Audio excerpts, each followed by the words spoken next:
I'm very happy to present you some reflections on an artist, and especially one of his book, a book he dedicated to the city of Vilnius, which was published in 1931.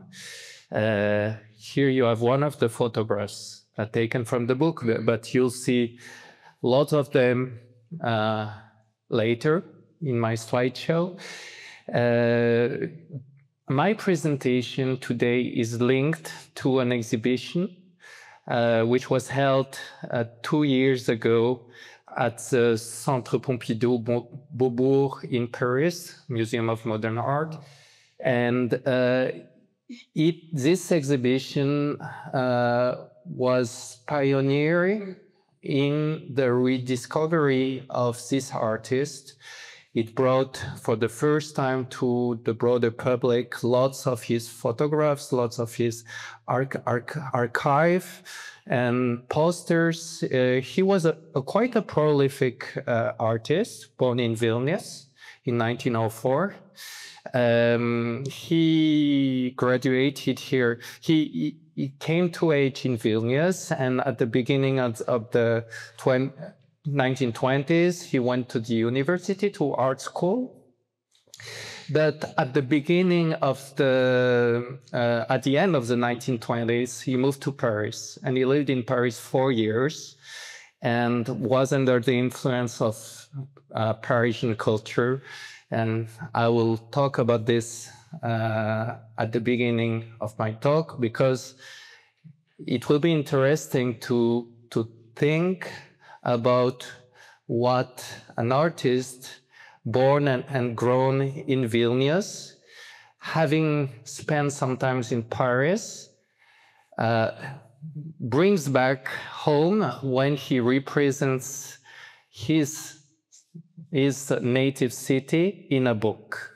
That will be one of the subject of my talk. Here you have one of the covers of the book. The book was published in 4 languages. It was published in German, in Hebrew, in Yiddish, in English, and each time it was a bilingual book. So you had either Hebrew and German, like here, or Yiddish and English, and there were other variants. The multilingual aspect of the book is important. I will comment on this because it will be quite different to read this book from right to left in the Jewish languages, or from left to right in the non-Jewish languages. But I'll come back to this later. The book was published at that time in 1931. Moï Ver was living in Paris already, had been living in Paris for 2 years, and he was very involved in the modern art scene. He was close to Fernand Léger, one of the greatest modern painters in Paris, for example. And he published the very same year a book, also a picture book, but this time dedicated to Paris. So you have simultaneously, at the same time, more or less, a book that comes out in Switzerland. It was published in Switzerland. It was part of a greater collection of books, of image books, picture books about different cultures and landscapes. It was published by Aurel Fuseli, and at the same time in Paris, published by another publishing house, Jean Walter, the book Paris. And immediately, when we look at the covers of both books, you can see the difference. You can see that in Paris, on the cover, there are these chimneys of a great factory. There's modernity, there's industry. On the other side, in Vilnius, you have the old shul, the old synagogue. You have also those, and I'll comment on this later, you have those closed doors, those with the wooden panes on the doors and on the windows, which are entrances, but closed entrances of the Jewish quarter, which resonate with the name ghetto. The name ghetto is a strong word used for the Jewish quarter, which was not very traditional. Actually, the name was brought by the Germans when they came during First World War. So there's something in the book that takes over the view of the German and the German Jews on the Jews in Vilnius. If we look at, I think you can see it pretty well. If we look at the pictures, I've done something that it's not very artistically correct to do this. That I have done a montage of both books, but I think Moï Ver would forgive me for doing this because he was an artist of the montage, and he was also someone who played with contrasts all the time. Contrasts are the basis of his aesthetics. So I decided to take, those are each time facing pages. You have on the top, you have the Paris book, and lower you have the Vilnius book. The Paris book, as you can see, as you can say, represents, I would say that the techniques are pretty much the same. Each time you have Moï Ver plays with geometrical figures. He's very influenced by photographs like Man Ray, by surrealism, by constructivism, by the new trends of modern photography.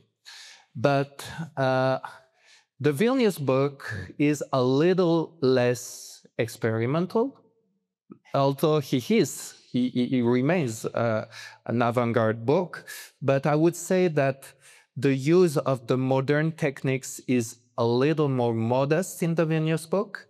And what's really interesting, and that will be the center of my talk, is what Moï Ver, what Vorobeichic, he has many names, but I'll use Moï Ver.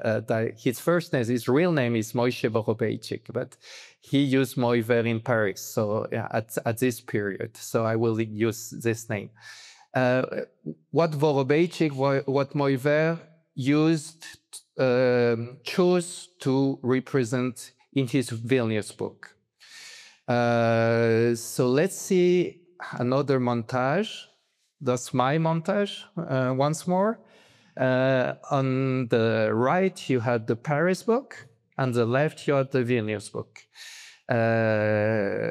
I've chosen pages that resonate.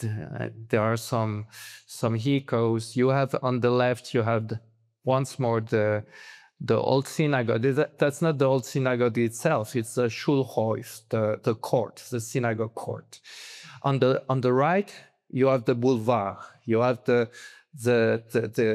cars, the traditional Osmanian buildings, classic, very famous Parisian buildings.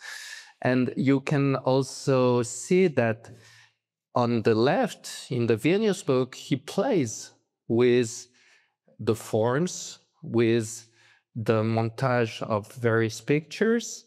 But I would say that the experimentation is a Parisian book.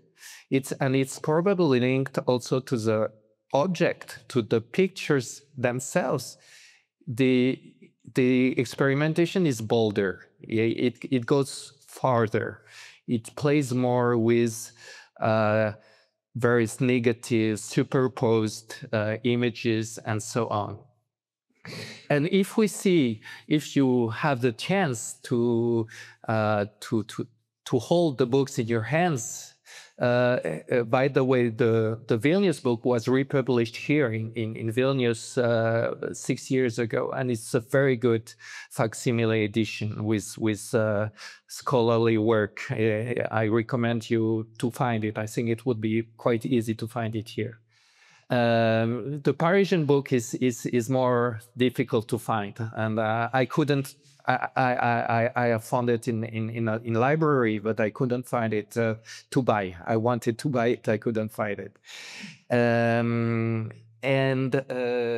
If you read them, you will see that in the Parisian books you have industry, modernity, speed, rather broad spaces, modern clothing. Pieces of art, modern art, workers. In the Vilnius book, you have religious tradition, Talmudic scholars, poverty, beggars, narrowness. It's really two completely different words. And one of my interests in the book and what I want to think about with you is why so? Why a modern photograph, a modern artist coming to his birthplace decided to represent the very center. He alone he didn't grow in the Jewish neighborhood. He came from a rather assimilated family, not assimilated, but modern. He was raised learning the Hebrew language in a school, in a specific school. And but he was drawn to the very center of Jewish life in Vilnius when he decided to publish a book about his town. And I wanted to let you hear some verses of a very, very famous Yiddish song, maybe the most famous Yiddish song about Vilnius.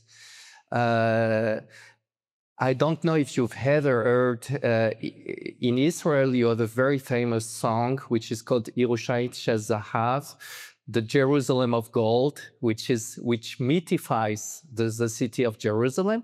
I would say Wilna, Wilna, unser Heimstatt, is the same kind of song. It's a myth about the city of Vilnius. And you'll see that, and it remained a very important song in Yiddish culture through the 20th century, through the war, where it was adapted to the conditions of the war, and after the war, because it was a memorial song of the people from Vilnius. And I'll read you some of the words. Vilna, city of spirit and innocence, Vilna, all absorbed in her Jewish meditations, where murmuring full of mysteries, calm prayers rise in the night. Vilna, source of rabbinic treatises, a dream city plunged in thought, where pious generations united themselves with God and the Spirit. Vilna, Vilna, our Mecca, our nostalgia, our desire. Ah, how often your name brings tears to my eyes.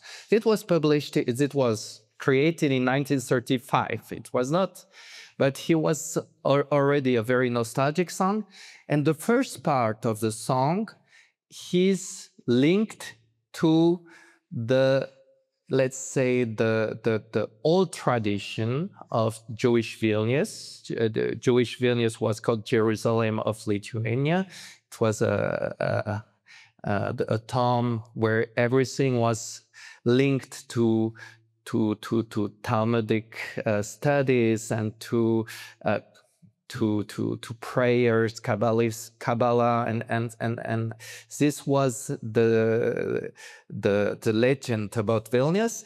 But there was also a modern a modern legend. And the modern legend was very present already in the 30s.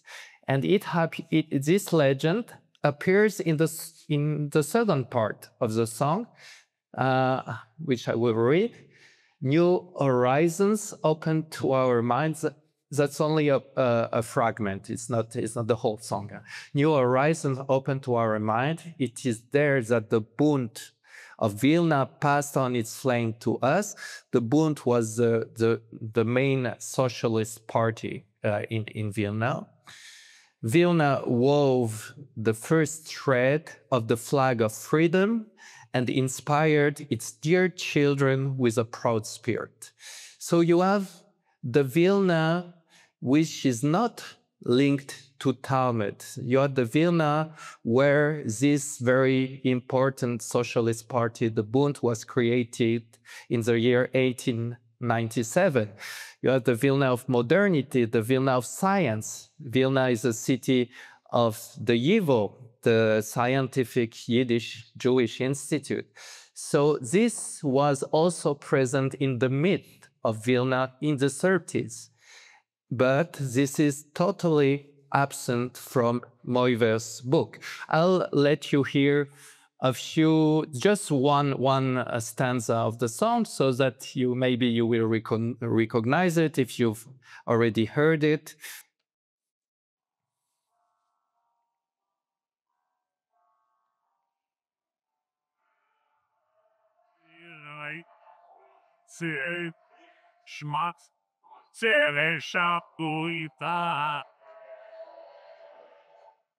Oh, sorry.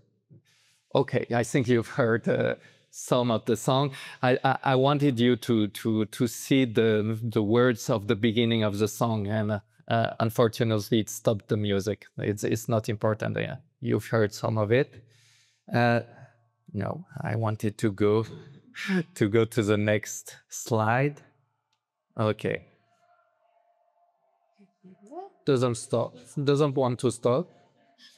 Okay, how am I supposed to do? Okay, now. So the book doesn't, and I will show you a lot of pictures later taken from the book, but the book doesn't show the modern Vilnius, the modern Jewish Vilnius. Vilnius was a city where nearly a fourth of the population was Jewish. It was a very vibrant population, with all kind of people, with a youth, a dynamic youth, and which was immediately remarked by Max Weinreich. Max Weinreich was the director of the YIVO Institute. He's probably the most important philologist of the Yiddish language. And at that time, so he knew Vorobeichic, Moï Ver, and he published a review of his book in the biggest newspaper, Jewish Yiddish newspaper in America, the Vorwärts in New York. And here is what we read in his review. Yes, if Vorobeichic intended to show what is eternally alive in Jewish life in Vilnius, he missed a lot. I must say that the review itself was positive. That's just a fragment which is critical, but on the whole, the review is very positive. He could have shown many things with his camera that would have made the contrast more evident between the possibilities of life and the will to live of the Jewish masses. Where would one find a gymnastics lesson in a new Jewish school? A football match or a soccer match between two Jewish teams and the faces of hundreds of Jewish adults breathlessly waiting for their favorites to score a goal?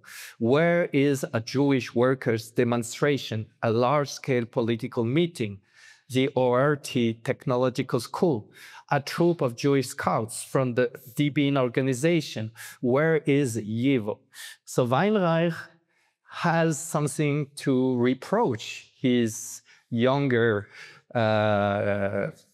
friend Vorobeichic that he shows only the old myth of Vilnius, the religious and the very limited horizon of the Jewish neighbor.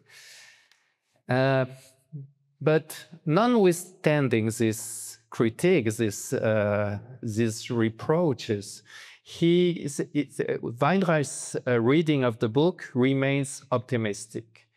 He's commenting on this picture. You have to hear one of the streets of the old Jewish neighborhood, which is named Gläsergasse, the street of the glass producers, glass makers. And here is how Weinreich describes the photograph. What is happening here?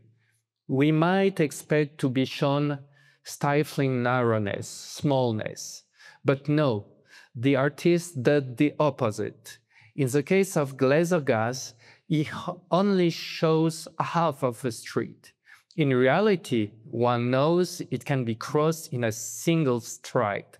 But since the image doesn't show the second gutter and the second row of houses, one might imagine the street to be of unknown width. Is this a mistake by Vorobeichic? No, of course, he did it on purpose. I imagine what he meant. For the people living in those houses, these alleyways are the whole world. And how many thousands who took their first steps there truly conquered the entire world. So he interprets actually in a very personal way this picture. Because if you look at the book, at the whole book, the impression of narrowness is very, very present. But he doesn't want to see it this way. And he wants to open up the book and to see in it something optimistic, which is very possible, which, of course, is one of the possible reading of this book.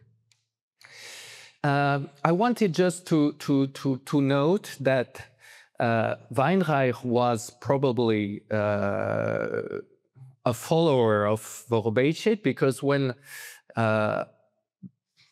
researchers went into his archives, he repeatedly did some works for the Yivo, and you have some of the works he's done for the Yivo. I've seen in the exhibition here in the museum, one of these pictures was used. The people at the Yivo sent them to Moï Ver, who wasn't in Vilnius at the time, and he sent them back some montage. And several projects were done between Moï Ver and the Yivo during the years 1929-1934. So Moï Ver was very involved in the modern Jewish life of Vilnius. But that's not what he has decided to show in his book. And let's try to understand why, to understand or to try to give some explanation to understand it. And I wanted, before I go to the answer, I try to answer this question, I wanted to show you some of the testimonies of the modern Vilnius, which was published later after the war in a very, very important memorial book about Vilnius, made by Vilnius main historian, the main historian of Jewish, or memorialist of Jewish Vilnius after the war, Leizeran. In his book, you see here some testimonies from Jewish schools, but modern technological schools, not traditional schools. Schools to become a specialist of handicrafts of metal to work with metal and with other crafts. You have here a picture of the skulls. Those are the pictures that Weinreich wanted to see in Moï Ver's book, and that they weren't there. You have here pictures about the new modern Hebrew and Yiddish culture that was thriving at the time. So this was the landscape that Moï Ver decided not to show. And let's now come to the question why. The first thing is to reflect on the traditional myth of Vilnius and the fact that this myth was cultivated even by the very modernist, the very avant-garde poets of Vilnius. And I have brought you here a fragment, a part of a great poem about Vilnius, written by the poet who was the god of Yiddish poetry in the 20s.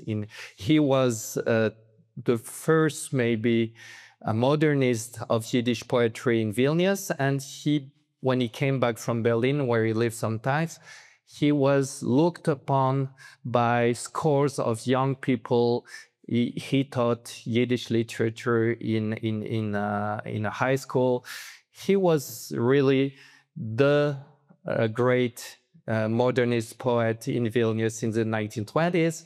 And in the middle of this decade, in 1926, he published a long poem about Vilnius. And in his long poem, the picture we see is very similar, actually, to the picture that Moï Ver shows us. It's a picture of an idealized Vilnius. It's a picture of a Vilnius that doesn't represent any modernity.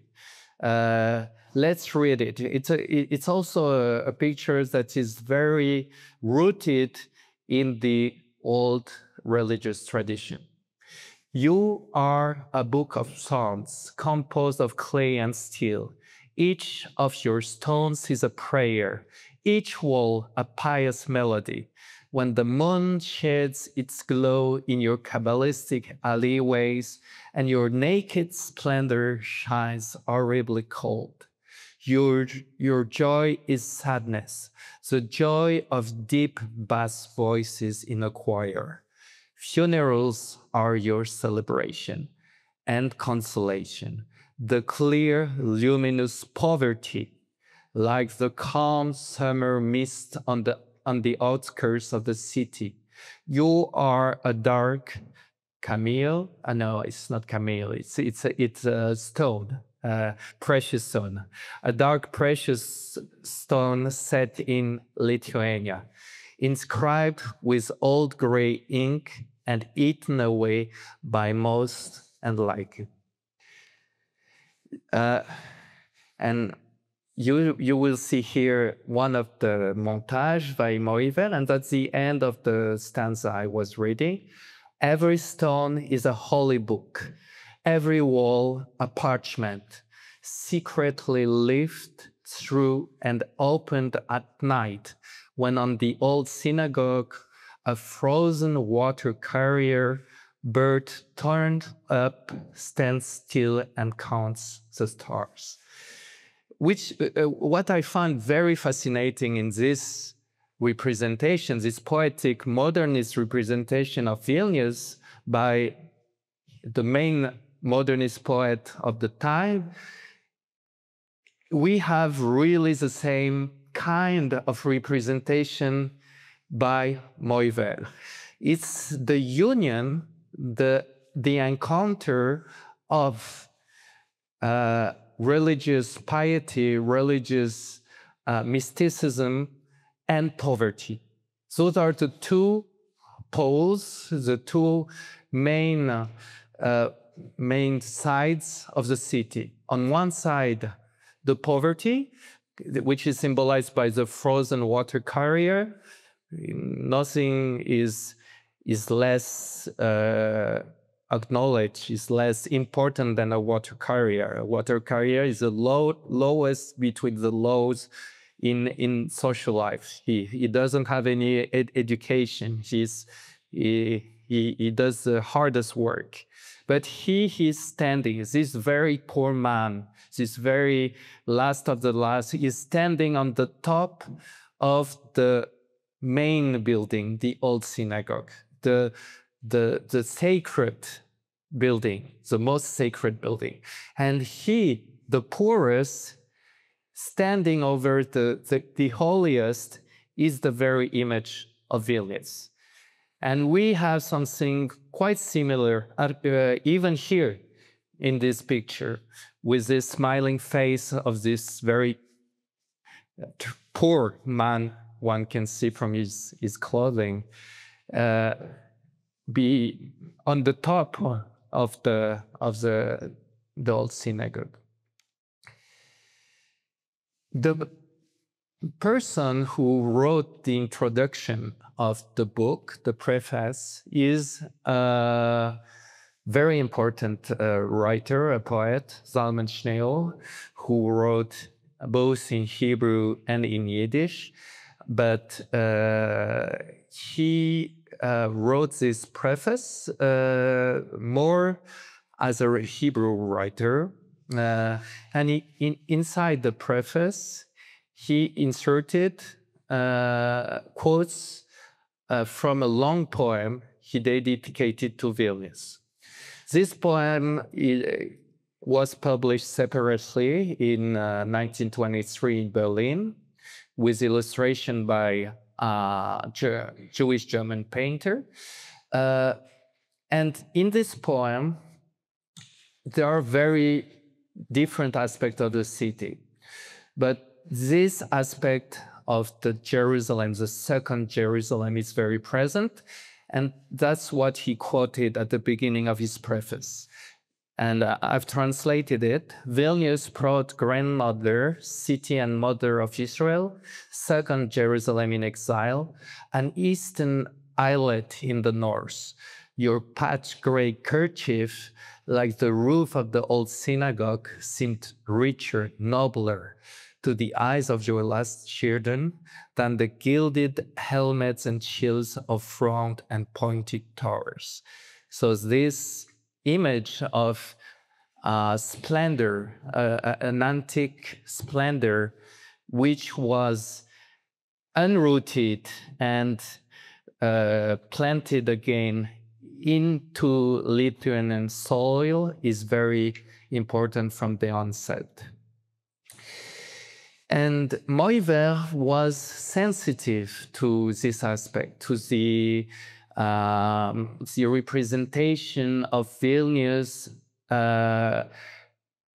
as an antique city, as a city where Judaism is represented through old artifacts. And he took pictures of, you have one here, of the objects of the synagogues. And I've quoted another part of Schnee's poem. With your apron embroidered with lions, deers, and crowns, like the one you have here, you have the lion and the crown. That's a Torah shield, but the apron has in Schnee's poem has the same ornament as a Torah shield, with lions, deers, and crowns, like an old holy ark curtain. You have more than once dried the tears of your children. So Vilnius, and I haven't said it, but Vilnius is the most mythical city for the Jews of Eastern Europe. There's no other city who had this kind of aura.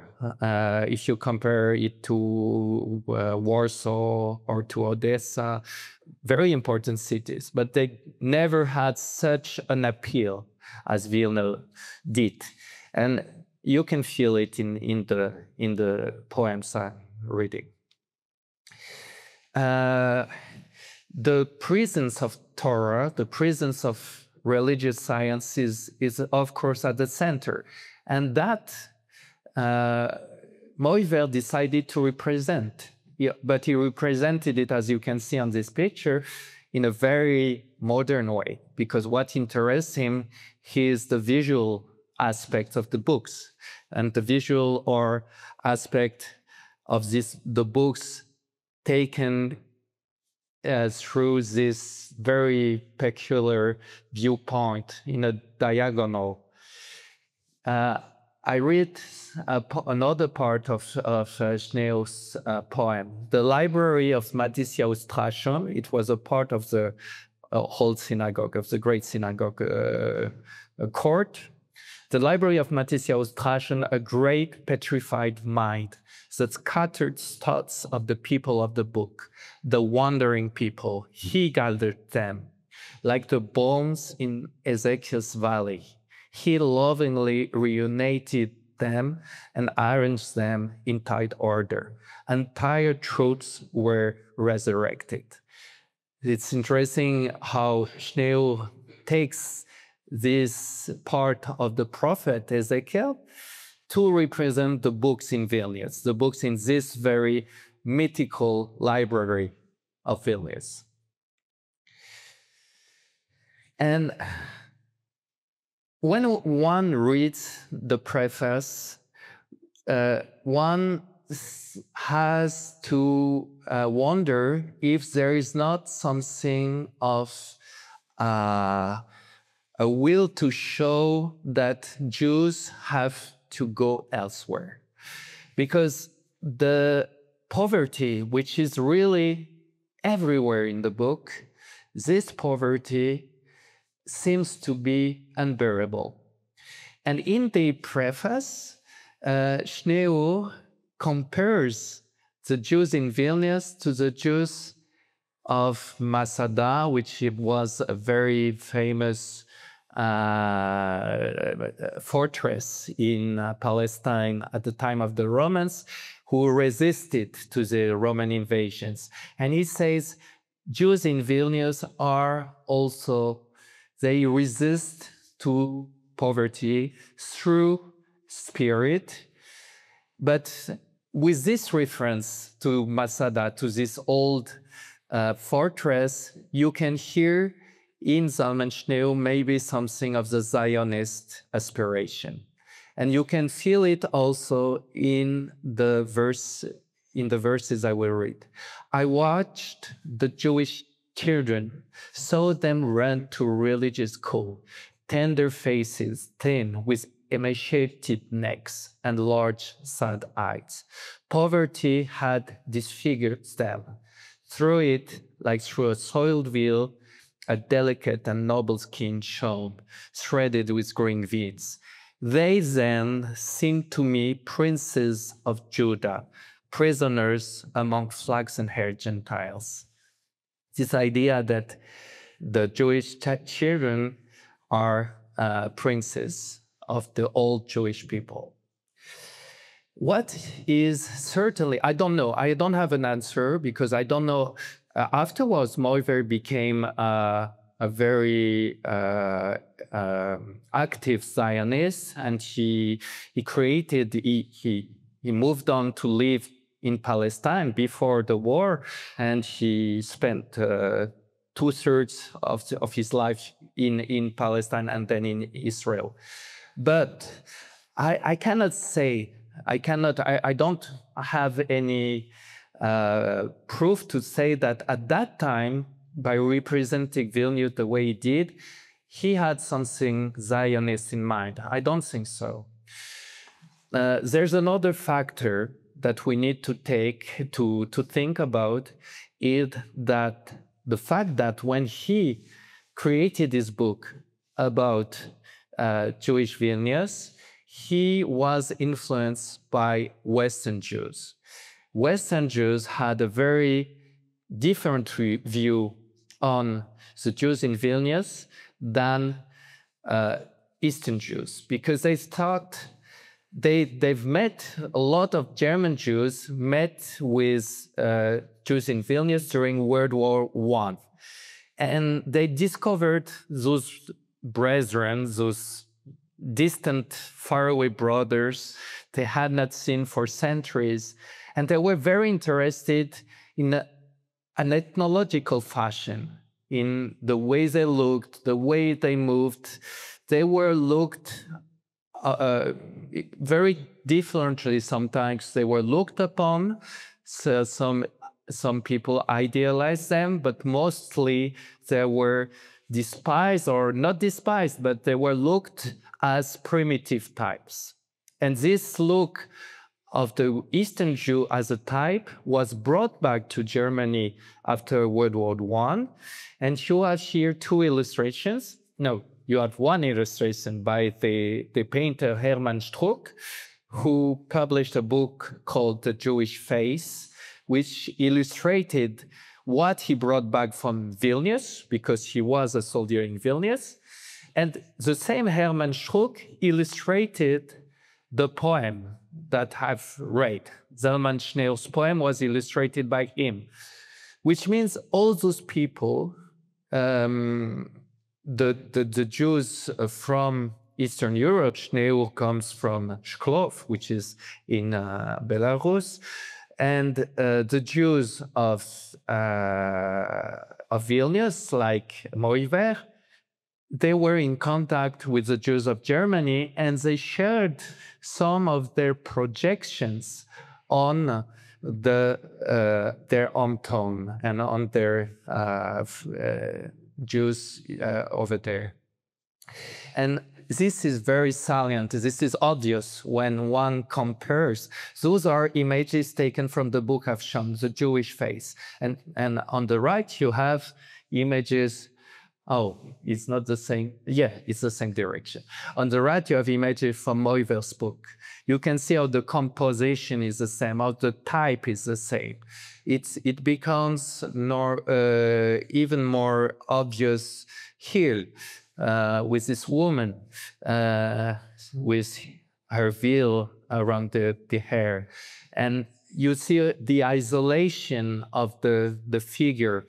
And I haven't even commented on what is written under the picture. It's written in Yiddish here, Typen of der Jiddische Gasse, types of the Jewish street. If you see types, you're an ethnologist. You're no more part of the population. You've extracted yourself. Although Moï Ver came from this city and from these people. This is one of the aspects that explains, it explains also the title of the book, as I've said, because in German, the word ghetto appears, which was not used by Jews in Eastern Europe. But Moï Ver, he's also, of course, part of the artistic revolution, which was taking place at the very time when he published the book. In 1929, a new group of Jewish poets appeared in Vilnius. It was called Young Vilnius. And you have a group picture here. Some of the representatives of this picture I will quote later, because you have the two people above on the left are Laserwolf and Chaim Grade. And I will quote from their works because I want to show you how they used the past of Vilnius in a way that is comparable. Although they were modernists, or because they were modernists, they used the nostalgia for Vilnius and for the old Vilnius inside of their modernist work. Let's say, take this example. This is a very interesting part of the book. If you open the book on the side of the non-Jewish language, you will open it and you will come across the old synagogue and the synagogue court, which reminds you of something, of a postcard, of something you would expect to see in such an album. If you open it on the other side, on the side of the Jewish language, from right to left, one of the first figures you will meet is this figure. And this figure, and if you read it, let's say like a stranger, like someone from far away, you have something written here, a legend of the picture. The legend is Der Kantor Gedalke, Gedalke de Chazen, which means he is a cantor, a synagogue cantor. Actually, he wasn't a synagogue cantor. He was a crazy type. He was a madman. And he was a very famous madman in Vilnius, who was living the whole time in the synagogue court, Gedalke de Chaz. He was so famous that one can meet him in several books by Avrom Kapinovich, by Lezer Wolf, by Chaim Grade, by all the writers who wrote about the old Jewish Vilnius. You will find this mythical figure of the madman. Here, in a poem by Lezer Wolf, in the synagogue courtyard where the charity box rings, Gedalke sings. His thin-chest voice continuously pushes the lament of a cantor with an empty stomach. He thought he wanted to pray inside of the synagogue, but no one ever let him go inside, and he finished in a madhouse. This very figure was also represented in the book by Lezeran, but not alone. In the book by Lezeran, Yerushalayim Delita, you have a whole catalog of those madmen who lived the whole time in the synagogue court.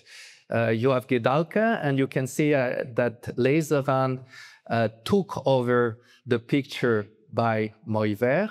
It's on the open right side.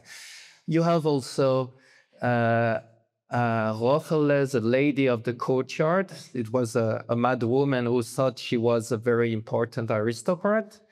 And they both fell in love with each other. So you have, I don't know if it was really the case, but I think so, because it appears in several works by several writers. So one of the memories written about those figures is here. You have the writer Avrom Kapinovich, who wrote about them already later in the 70s, in the 80s, and a dialogue about them. But I don't think it's necessary to read the dialogue, but I wanted to insist on the fact that someone from Vilnius opening the book saw something very different. He saw not a traditional cantor. He saw the city madman that everyone knew. So there are really several readings of this book.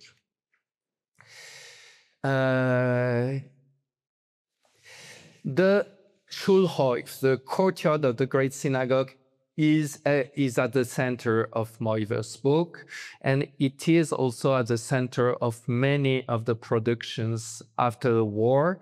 That's the case of Chaim Grade, who was part of the modernist trend I have described.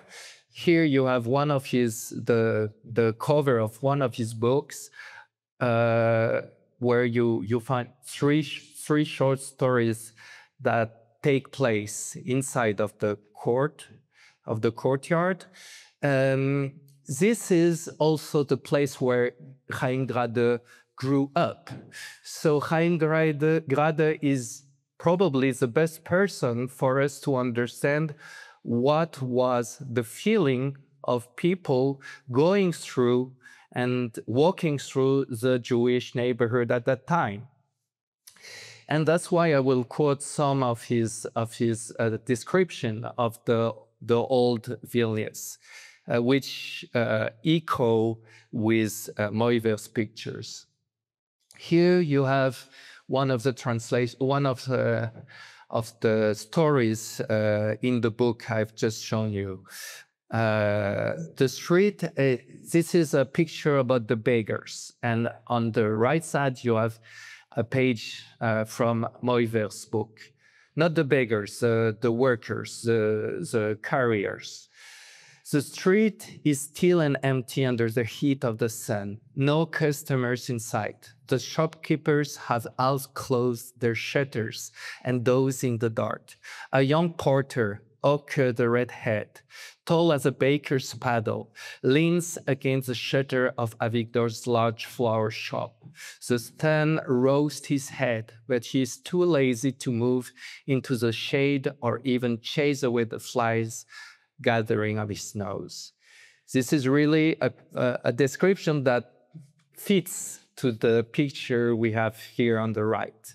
And the legend of the picture is Träger, carrier.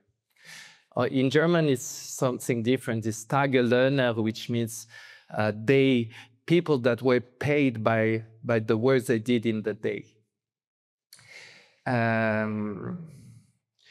Those familiar visions are really the visions everyone saw every day in the Jewish quarter.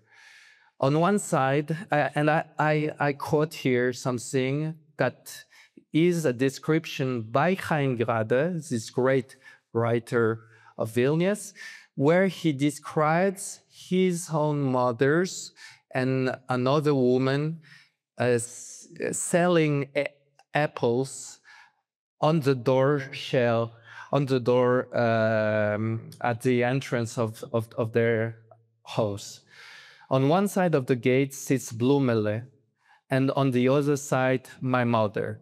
Both are surrounded by baskets of fruit and vegetables, competing for customers. Just like that, for no reason, one does not want to keep one's hands in one's apron pockets while the crowd bustles in front. Those kind of sellers are, at the end of the book, of Moï Ver's books, they become the main characters, the people selling, waiting for the customers, and living in poverty. So let's say a little bit, and through the eyes of Moï Ver and through the eyes of Chaim Grade, how these people looked. And this is another picture. Here in this story, Grade represents his lover, when he was young, and his lover was living in the center of the old Jewish quarter in Rameles Hoish, Rameles court, and there she describes, or he describes, what she sees from her window. Beilke sticks out her head and looks down into the courtyard. The crooked, jagged paving stones shine black, slippery from trampled coal. Jewish women, bundled up in headscarves, sit among sacks of coal and meager bundles of wood with straw. They bend over their stoves, blowing with all their might, but instead of fanning the embers, cold ash flies into their faces and eyes. Something quite similar to the figure we see, to the person we see here. This is written here, beim Feiertop, which is exactly what we see in the description where the fire is to warm up these poor women.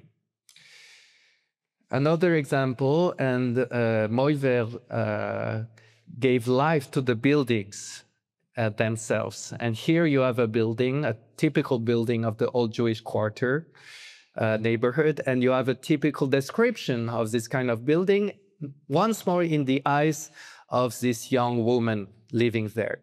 The cladding of a corner wall has fallen off, and the exposed red bricks resemble bits of frozen red flesh.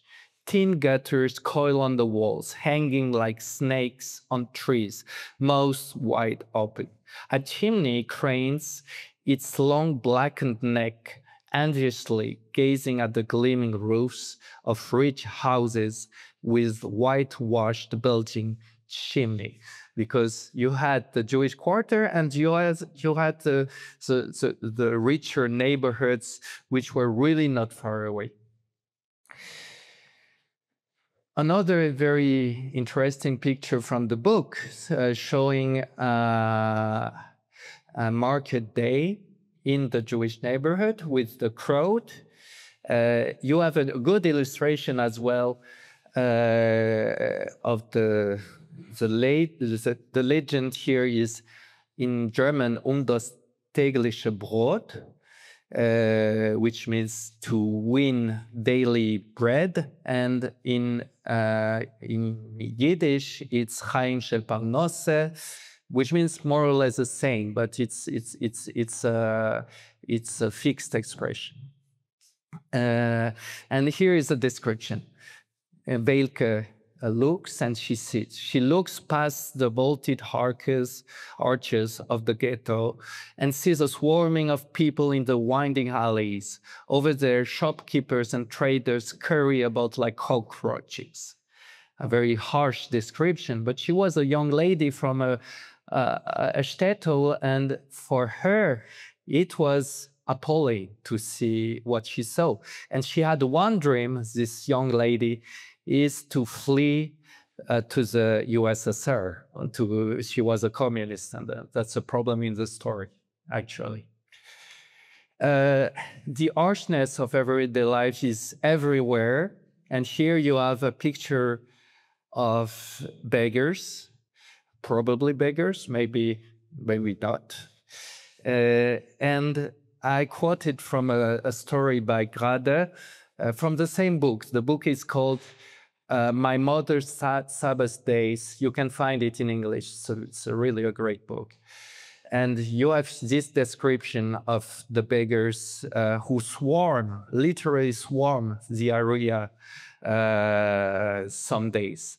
A hard, wide hand, like a shovel, reaches out to him. At the same moment, he notices a second hand with pointed fingers spread like a fork. A third hand with yellow clenched fingers trembles, whips, and demands its due. It's a terrible view. It's a nightmare of all those hands begging for money. And we have the same hands here by Moï Ver. I want to finish my presentation by showing you how different one can read this book, depending on the person you are, depending on the language you use. And first of all, if you come, I've already exemplified this with the cantor, with Gedalke, with this character, because only people from Vilnius could know who he really was. But here, if you come to the book on the Yiddish side, what do you see? You see those panes, window panes, closed window panes. But everyone also saw something more. They saw a Hebrew letter, the Hebrew letter Yud, which you can see also in what is written above. Yiddish, the second letter is a Yud. This is Yud. All those closed window panes are Yuds, and Yuds are the symbol of Judaism, are the symbol when one think about a Jew who has lost most of his faith. What remains is, in Yiddish, the little Yud. And this is really And this was remarked by Schneehl, this was remarked by Weinreich. Every Jewish reader saw this when Jewish reader who use the Hebrew alphabet. And of course, the readers who read in a non-Jewish language couldn't see it. And they saw something else when they came to the book. This is the same edition, yeah? One is when you read it from right to left, and the other one is in the other direction. When you come in German, you see the courtyard, the synagogue courtyard, saying something else. Another illustration. One of the the main figures in the book is this figure of the smiling Jew. The smiling Jew. Here you have a legend in German. The legend in German says fröhlich, which means he's happy.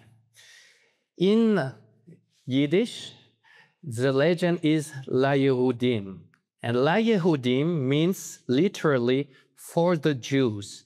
But this is a quote from the Megillat Esther, from the scroll of Esther, this means to be very happy, but to be very happy in a Jewish way. And the connotation is very different.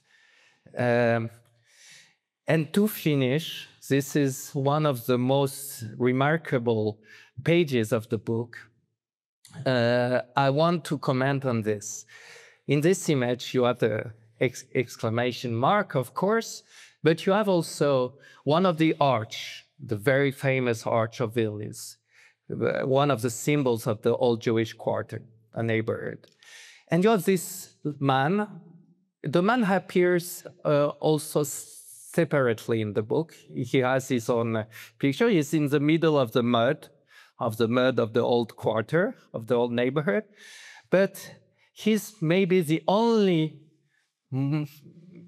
person, the only Jew who is dressed in a modern way. His clothing is not the traditional one. He has a beard, but he is a modern Jew. And he's a modern Jew who looks at this old neighborhood, and he's in the middle of this exclamation mark. And I think Moï Ver said, look, you, my readers, you come from big cities in the West, maybe also in the East. But I think this is the implied reader of Moï Ver's book. And he says, look and think about the pictures I'm delivering to you, because they will give you a lot of matter to think about. And yeah, I wanted to finish on this to show you that this book, which we rediscover now, offers us not only very remarkable views of the old Jewish Vilnius, but a very remarkable meditation on what it was to be a modern Jew and to come from the old traditional Jewish life in Vilnius. Thank you very much.